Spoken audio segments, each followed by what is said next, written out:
first generation, my sort of stick in my side is around Cat A fit-outs in life science buildings. And I think they're absolutely a waste, and they create waste from a sustainability standpoint. They're a burden to the industry, in my opinion. I oftentimes think about it from an investment standpoint, and it's just a waste of money to begin with. But in terms of sustainability and physical waste, it's also a big impact on the environment. Moving further to think about second and third generation spaces, because a lot of times with these grow-on type facilities, the tenants will be in them for a certain amount of time, whether that be 3 years, 5 years, 10 years. And when they are able to receive their grant funding or whatever different funding mechanisms that they get their hands on, they jump from step to step. And so what we're left with on the real estate side is this amount of space that particularly can be really expensive and really bespoke.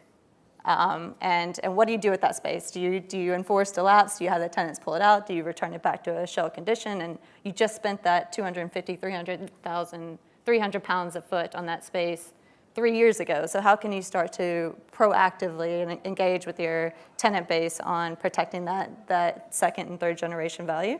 There's a number of ways you can do it, and I spent an awful lot of my time when I was at Alexandria studying floor plans and how we can ensure that we're putting the most generic quality improvements in the most logical places in a plan, and then focusing the more bespoke areas towards a different area of the plan where the tenant can indeed get what they need, but it's in a different area of the plan that can be taken out in future generations, and we can maintain a large portion of the plan for the next tenant.